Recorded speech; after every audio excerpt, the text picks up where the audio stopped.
Jesus continuou: Havia um homem rico que vestia roupas muito caras e todos os dias dava uma grande festa. Havia também um homem pobre, chamado Lázaro, que tinha o corpo coberto de feridas e que costumavam largar perto da casa do rico. Lázaro ficava ali, procurando matar a fome com as migalhas que caíam da mesa do homem rico. E até os cachorros vinham lamber as suas feridas. O pobre morreu e foi levado pelos anjos para junto de Abraão, na festa do céu. O rico também morreu e foi sepultado. Ele sofria muito no mundo dos mortos. Quando olhou, viu lá longe Abraão e Lázaro ao lado dele. Então gritou: Pai Abraão, tenha pena de mim. Mande que Lázaro molhe o dedo na água e venha refrescar a minha língua, porque estou sofrendo muito neste fogo. Mas Abraão respondeu: Meu filho, lembre que você recebeu na sua vida todas as coisas boas, porém Lázaro só recebeu o que era mal. E agora ele está feliz aqui, enquanto você está sofrendo. Além disso, há um grande abismo entre nós, de modo que os que querem atravessar daqui até vocês não podem, como também os daí não podem passar para cá. O rico disse: Nesse caso, pai Abraão, peço que mande Lázaro até a casa do meu pai, porque eu tenho 5 irmãos. Deixe que ele vá e os avise, para que assim não venham para este lugar de sofrimento. Mas Abraão respondeu: Os seus irmãos têm a lei de Moisés e os livros dos profetas para os avisar, que eles os escutem. Só isso não basta, pai Abraão, respondeu o rico. Porém, se alguém ressuscitar e for falar com eles, aí eles se arrependerão dos seus pecados. Mas Abraão respondeu: Se eles não escutarem Moisés, nem os profetas, não crerão, mesmo que alguém ressuscite. O texto da nossa reflexão de hoje, que se encontra no capítulo 16 do Evangelho de Lucas, já foi muitas vezes utilizado para formular teorias ou ideias a respeito da vida após a morte. Mas é preciso percebermos que, apesar do texto falar de mortos, esse relato é dirigido na realidade aos que estão vivos. Ou seja, a grande pergunta nesse caso é sobre a vida antes da morte e não sobre a vida depois da morte. Logo de início, temos que lembrar que o Evangelho de Lucas foi escrito em um tempo no qual a pobreza era uma realidade que marcava a vida da igreja. O próprio Lázaro, que é apresentado nesse texto, retrata de maneira muito clara essa realidade. E, portanto, fica evidente, de um lado, que o evangelista se dirige de forma profética primeiro aos seus leitores ricos, aqueles que faziam parte da igreja e que estavam familiarizados com histórias como essa. Mas, por outro lado, também é uma mensagem que é direcionada e que é relevante para a maioria da igreja, que era humilhada e empobrecida e formada principalmente por pessoas mais pobres. Temos, portanto, 2 aspectos iniciais: a mensagem profética aos que eram ricos e participavam da comunidade, e a mensagem direcionada aos mais pobres, que reafirma a vida no reino, na qual o código de honra e de vergonha se inverte, como encontramos na maioria dos textos em que Jesus fala a respeito do reino de Deus. Sempre que Jesus apresenta o modelo do reino de Deus, ele demonstra que aquilo que está presente na nossa realidade, na realidade do seu tempo, era sempre invertido. E nesse texto, isso novamente está presente. Mas dissemos que essa mensagem é direcionada não aos mortos e nem para especular a respeito da vida após a morte, mas direcionada aos vivos. E no mundo das pessoas que estão vivas, o que impera são as relações de dominação e, no caso do texto, relação de ostentação. O texto nos revela que aquele rico está no topo da pirâmide do poder econômico, do poder político e até religioso, enquanto os que são pobres estão na base da sociedade. Na história contada por Jesus, o rico não tem nome, mas ele é apresentado como alguém que se vestia de maneira luxuosa, com roupas que podiam custar até 3 anos de salário de um trabalhador comum. Suas roupas de púrpura e de linho mostram que ele era alguém que vivia de maneira extremamente luxuosa. Só para que se tenha ideia, o tipo de púrpura que o texto se refere era obtido a partir de um caracol marinho, do qual se extraía uma tintura geralmente reservada para os mantos de reis e de deuses. No Império Romano, chega a ser privilégio exclusivo apenas dos imperadores. E o linho que é mencionado no texto era um tipo particularmente delicado, de procedência egípcia ou da Índia, e que era usada para a confecção da túnica que ia sob o manto. Bem diferente era a realidade do pobre chamado Lázaro, que tinha a pele revestida de outro tipo de púrpura, as úlceras e as feridas. E perceba que enquanto o rico não tem nome, o pobre é nomeado, ele é Lázaro. E o texto nos informa que esse rico sem nome realizava banquetes todos os dias e banquetes regados a muita festa. E é preciso entendermos que na época de Jesus não se usava garfo ou faca nos banquetes. As pessoas normalmente costumavam servir-se com as próprias mãos e assim, quando sujavam os dedos, usavam pedaços de pão para limpar esses dedos e após limpar, jogavam pela janela ou pela porta para se livrarem daqueles pedaços de pão e retornavam para a festa.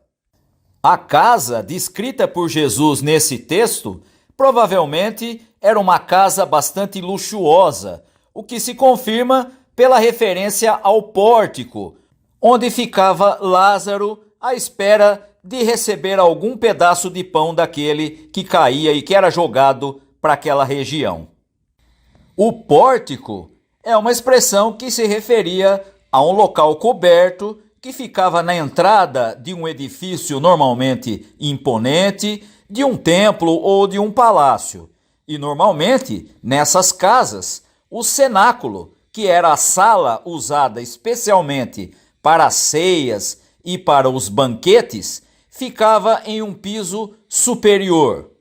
Nesse caso, podemos visualizar Lázaro junto com os cães que ficavam lambendo suas feridas debaixo da janela, esperando e disputando os pedaços de pão que eram jogados pelos convidados daquele homem, daquele rico que estava festejando todos os dias. Nessa altura da história, o rico sem nome está na parte de cima, festejando com seus convidados, enquanto lá embaixo está o pobre Lázaro, faminto e dolorido. Mas a história contada por Jesus demonstra que ambos são alcançados pela morte. E a morte, que não faz nenhum tipo de acepção de pessoas, recolheu a ambos igualmente. E a partir daqui, como acontece com as histórias em que Jesus explica o reino de Deus, as coisas vão se inverter. Lázaro, que era pobre, morre e é levado pelos anjos para o seio de Abraão. E essa expressão é significativa porque era reservada para narrar as circunstâncias da morte de alguém justo. E se você prestar atenção na maneira como é descrita a situação do rico sem nome, bastou dizer que ele foi sepultado. E a inversão começa a ficar evidente. Aquele que estava por cima, agora fica por baixo. E o pobre Lázaro, que antes ficava por baixo, é levado para cima. Tanto é assim que o texto menciona o fato de que o rico sem nome, em tormentos no Hades, que era a expressão utilizada para o reino dos mortos, ergueu os olhos e deu com Lázaro aconchegado confortavelmente nos braços de Abraão. Aquela situação de conforto e de tormento agora se inverte, bem como as posições de quem está por cima e quem está por baixo. Antes, o pobre Lázaro passava fome, agora o rico sem nome passa sede. Quem antes clamava em vão por misericórdia era o pobre Lázaro. Agora quem faz isso é o rico sem nome. Mas o clamor do rico parece não sensibilizar a Abraão. Abraão é apresentado como alguém inflexível e que nega as súplicas daquele rico. E é muito interessante percebermos como essa história e essa súplica negada por Abraão revela a insuficiência da religiosidade judaica. Por trás dessa resposta de Abraão à súplica do rico, que era baseada em um sistema meritório, algo muito valorizado na religião judaica, contrasta de maneira clara com a pregação de Jesus a respeito do reino de Deus. Enquanto na religião judaica a riqueza era evidência da bênção divina, na pregação de Jesus do reino de Deus, ele afirma que bem-aventurado é o pobre e não o rico. E não podemos deixar de perceber como essa mesma pregação presente na religiosidade judaica está novamente em moda nos nossos dias, principalmente com a chamada teologia da prosperidade, que vai na contramão do ensino de Jesus no Evangelho. É preciso percebermos que o que Jesus critica aqui, na figura de Abraão, é justamente esse sistema meritório, esse sistema de troca com Deus. Algo muito comum nos nossos dias e algo absolutamente anti-evangélico e contrário à proclamação da mensagem do reino de Deus feita por Jesus Cristo.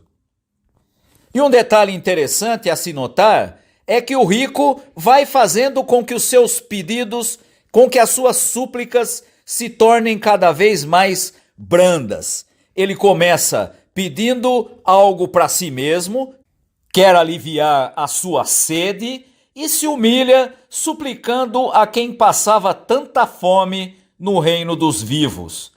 Ele pede que Abraão mande Lázaro molhar o dedo na água e ir refrescar a sua língua, porque ele estava sofrendo muito naquele fogo. Com a negativa de Abraão, a segunda súplica daquele rico é menos egoísta. Agora ele se lembra da casa do pai e se lembra dos seus 5 irmãos e pensa em como salvar os seus familiares de ter o mesmo destino de tormento dele. E finalmente vai fazer um pedido ainda mais amplo, ainda menos egoísta. Se alguém for falar aos seus familiares, alguém dentre os mortos, ressuscitado, eles vão se arrepender. E novamente, Abraão é absolutamente intransigente. Mesmo que alguém ressuscitasse, isso não mudaria a realidade dos familiares daquele rico. Temos, portanto, nesse texto, a mesma inversão presente em outros textos que anunciam o reino de Deus.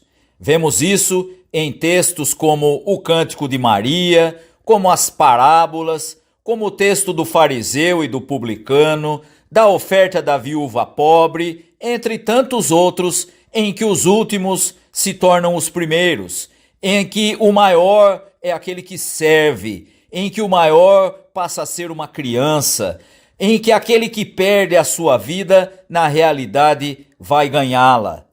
Essa é uma característica importante do reino de Deus. As coisas são vistas de outra maneira. A realidade da vivência dos vivos não é a mesma proposta pelo reino de Deus. E quando olhamos para esse rico, descrito por Jesus nesse texto, podemos perguntar: qual teria sido o seu pecado? Talvez ele não tenha sido assim tão mal. Afinal de contas, ele não expulsou Lázaro da porta da sua casa, também não prejudicou e nem evitou que ele recolhesse o pão que era jogado da sua mesa, e nem consta que ele tivesse sido cruel ou violento com Lázaro.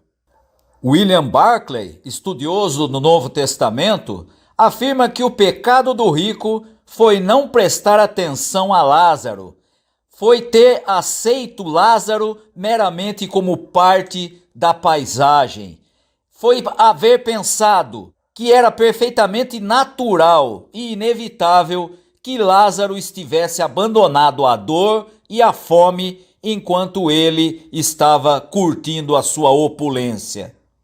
O pecado do rico era que podia ver o sofrimento e a necessidade do mundo sem sentir que a espada da dor e da compaixão atravessasse seu coração. Via outro ser humano faminto e dolorido e nada fazia por ele. Pecou não pelo que fez, mas pelo que deixou de fazer.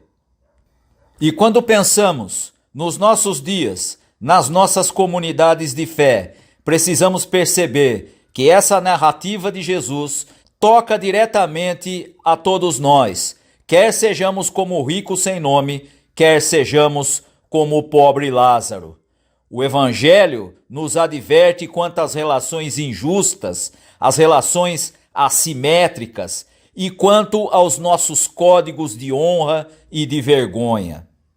A maneira com que Jesus apresenta o reino de Deus, invertendo as coisas, exige de nós que nos comprometamos com a transformação do status quo injusto em um status de equidade.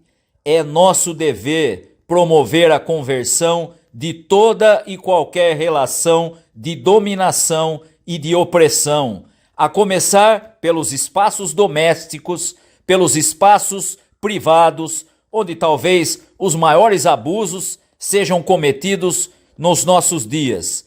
É nossa obrigação estender essa ação pela superação das desigualdades ao espaço público e até mesmo à própria igreja. A mensagem de Jesus no texto de hoje é um convite à mudança, é um convite à conversão, é um convite à alteração do status. Se somos aqueles que estão por cima, nosso dever é descer para levantar quem está por baixo e transformar a paisagem. Se de outra forma somos os que estão por baixo, nosso desafio é deixarmos de ser cenário e passarmos a ser atores protagonistas na construção de um mundo de justiça e de equidade. Que tenhamos essa consciência, que nossa comunidade tenha também essa consciência e haja de acordo com os valores do reino de Deus. Que Deus abençoe aos irmãos e às irmãs. Amém.